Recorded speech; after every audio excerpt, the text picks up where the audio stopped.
আসসালামু আলাইকুম। আবারও তত্ত্বাবধায়ক সরকার, নিরপেক্ষ তত্ত্বাবধায়ক সরকারের অধীনে নির্বাচনের সুপারিশ আসলো সংবিধান সংস্কার কমিশন থেকে।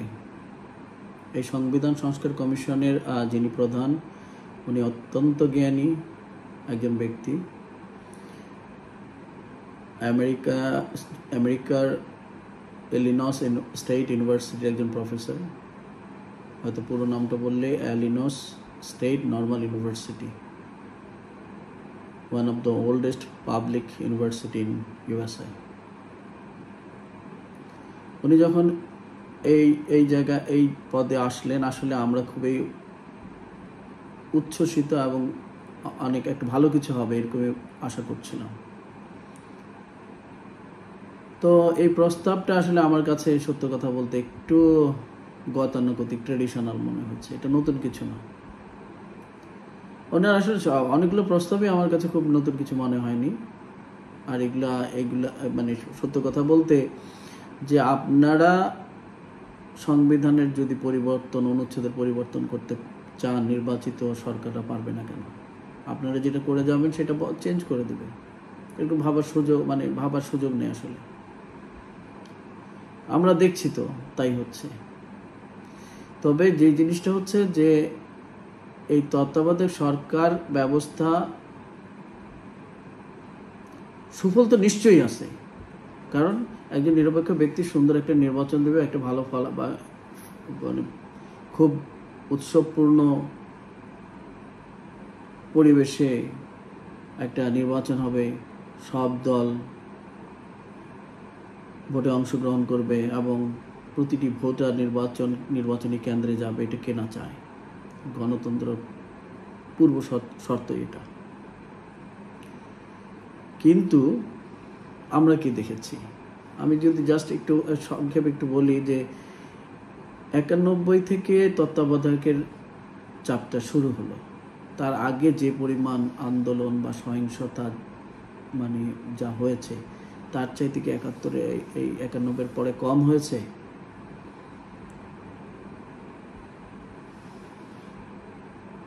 এই যে হরতাল, ধর্মঘট, জ্বালাও পোড়াও, তারপরে গুম খুন সব হয়েছে।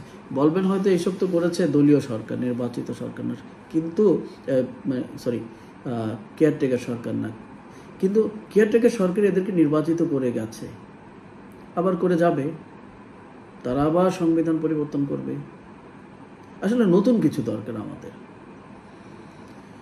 আসলে এই জায়গায় আমি যে জিনিসটা বলতে চাই, যে যে কথাটা, যে আমি আসলে একটা বললাম যে যেদিন প্রথম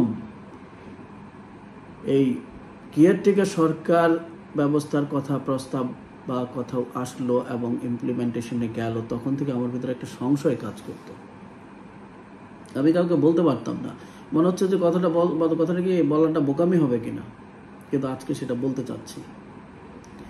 জিনিসটা হলো, যেদিন এই কেয়ারটেকার সরকারের প্রস্তাব রাজনৈতিক দলগুলা থেকে আসলো, সেদিন একটা অব্যক্ত কথা আমাদের কাছে পৌঁছালো, মেসেজ আমরা পেলাম রাজনৈতিক দলগুলা থেকে। সেটা হচ্ছে, আমাদের অধীনে নিরপেক্ষ, অবাধ, শান্তিপূর্ণ নির্বাচন হবে না। এটা বিশ্বাস করিও না। এ বলছে ওর অধীনে হবে না, এ বলছে ওর অধীনে হবে না। তার মানে কি আমাদের অধীনেই হবে না। এবং আমরা যেসব গণতন্ত্রের কথা বলি, আমরা সৎ নেতৃত্বের কথা বলি, এগুলো কেমন জানি ফাঁকা কথা। এগুলো ফাঁকা কথা এমনটি প্রকাশ পেয়ে গেল। কিন্তু আমরা তো সাধারণ মানুষ চেয়েছি যে কোনো অগণতান্ত্রিকভাবে মনোনীত ব্যক্তি সংবিধানের ব্যবচ্ছেদ করুক। এটা কখনোই গণতান্ত্রিক দেশে গণতন্ত্র মনা মানুষ কখনোই প্রত্যাশা করে না। জনসাধারণের মাঝ থেকে মনোনীত একজন ব্যক্তি এসে সংবিধানের যদি জরুরি কোনো পরিবর্তনের প্রয়োজন পড়ে, তারাই সম্মিলিতভাবে একমত হয়ে পরিবর্তন করবে। সেটা অবশ্যই জনপ্রতিনিধি থেকে আসা দরকার। আপনাদের যে এই জিনিসটা খারাপ লাগে না, আপনারা তত্ত্বাবধায়ক সরকার এই বলে যে জায়গাটা থেকে নিজেদেরকে তো খাটো করলেন, পাশাপাশি আপনারা এখন বি ক্যাটাগরির একটা অবস্থায় চলে গেছে। আমার কাছে লাগে, আপনাদের কাছে কেমন লাগে আমি জানি না। তো এই জায়গা থেকে আমাদের সবার অনুরোধ, বাট জাস্ট আসলে আমাদের সবার না, আমার ব্যক্তিগত অনুরোধ, প্রতিটি দলকে এইভাবে ভাবা দরকার যে মানুষ যেন তাদেরকে সৎ, ন্যায়পরায়ণ এবং শান্তিপূর্ণ নিরপেক্ষ নির্বাচন দেওয়ার যোগ্যতা আছে এই মনে করে। আর আমরা এই ধরনের রাজনৈতিক দলগুলোকে চাই এই দেশে। এই জায়গাটাতে যদি আপনারা রিকভার করে ফেলেন, আমার মনে হয় না দেশ শান্তি থেকে বঞ্চিত হবে, কোনো সুযোগ নাই। একটা সৎ মানুষ যদি ভুল করে, তাকে প্রতিটা মানুষই তার ভুলটাকে সহজভাবে নেয়, কিন্তু সবাই যখন অসৎ মানুষ দেখে তখন কিন্তু তাকে ক্ষমা করতে চায় না। তো দেখেন, যে জিনিসটা হচ্ছে যে আমরা যদি খুব স্বাভাবিকভাবে, আপনারা এভাবে পরস্পরকে মানে তোমার অধীনে কখনোই নিরপেক্ষ নির্বাচন হবে না, তোমার অধীনে কখনোই নিরপেক্ষ নির্বাচন হবে না, তারপরে আপনারা কি করলেন? 91 নির্বাচন হলো একজন কেয়ারটেকার সরকারের অধীনে, নির্বাচনের ফলাফল সূক্ষ্ম কারচুপি হয়েছে গেল এটা। তারপরে যারা ক্ষমতায় আসলো, ম্যাচ শেষ হওয়ার আগে, কেয়ারটেকার সরকারের এই পদ্ধতির দরকার নেই, দলীয় সরকারের অধীনে নির্বাচন হবে।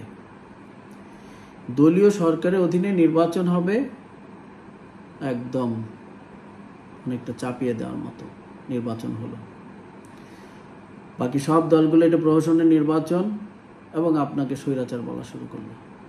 আন্দোলন হলো তীব্র থেকে তীব্রতর।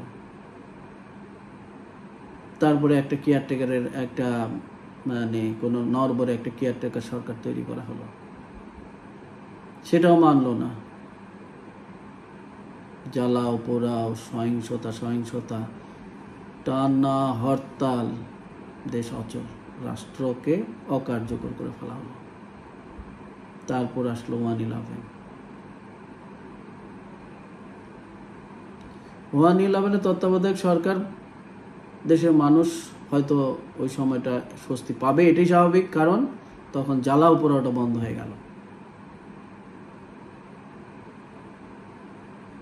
এই জায়গায় দেশের মানুষ স্বস্তি, এই স্বস্তিতে সেই সমস্ত তত্ত্বাবধায়ক সরকার 2 বছর পার করল। তারপর একটা নির্বাচন হলো, নির্বাচনে যারা সেই সময় তত্ত্বাবধায়ক সরকারের আন্দোলন করলো, তারা এবার জিতল। আমি এর মাঝখানে অন্যান্য তত্ত্বাবধায়ক সরকার নির্বাচনগুলা আমি এখানে তুলছি না, এই 2টা নির্বাচনকে আমি গুরুত্ব দিয়ে কথা বলতে চাচ্ছি। এই যে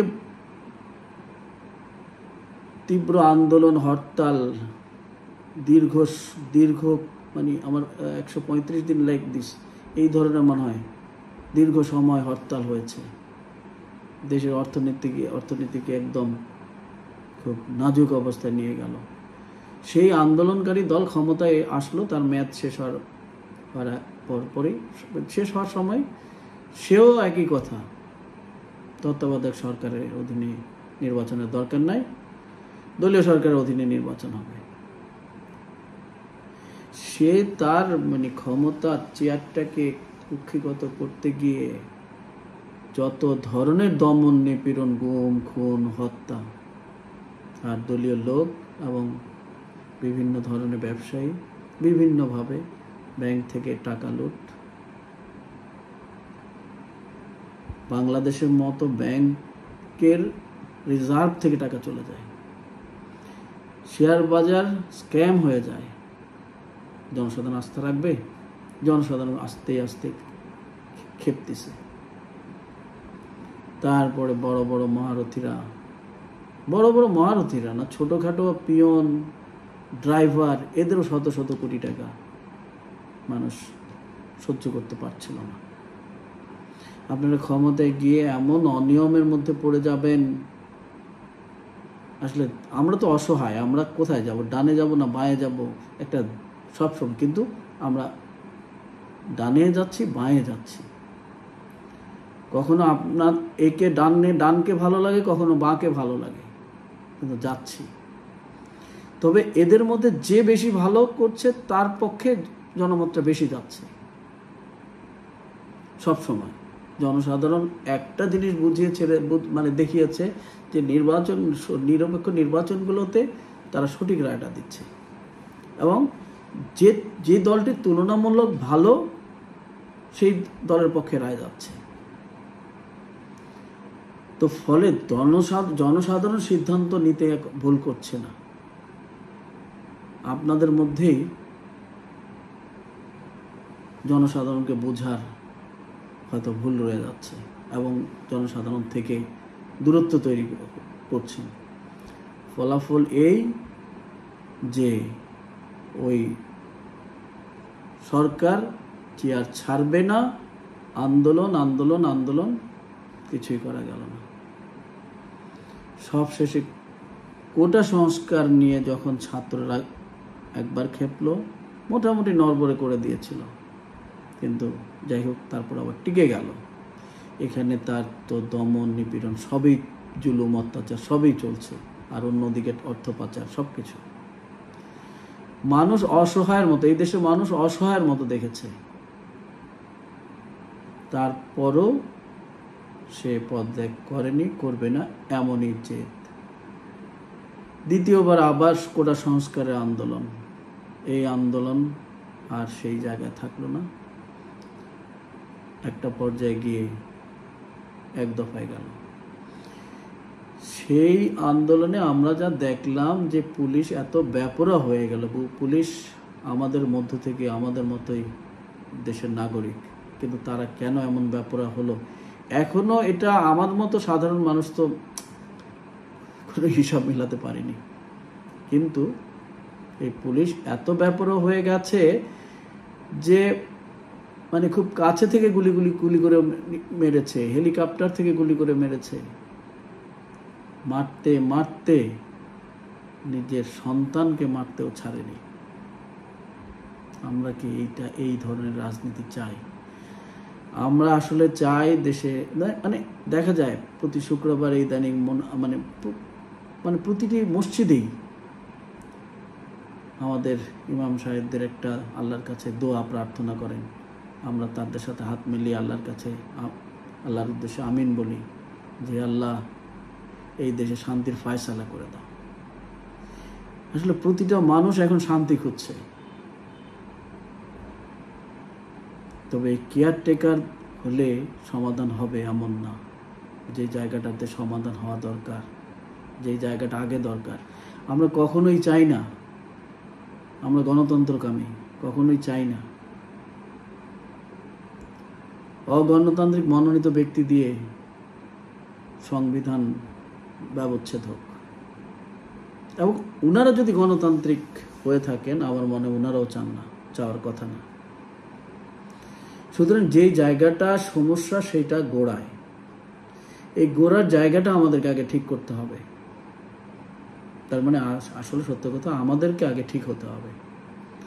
এটা যখন এই কথাটা বলি সবাই হেসে উড়িয়ে দেয়, কিন্তু আমি একটা মনে করি যে আমাদের দেশের বড় বড় দলগুলোর নেতৃত্ব থেকে যদি সঠিক পরিকল্পনা, সঠিক পদক্ষেপ এবং সত্য ন্যায়ের সাথে চলে, নিচে সব ঠিক হয়ে যাবে ইনশাআল্লাহ। আজকে এই পর্যন্ত, ধন্যবাদ।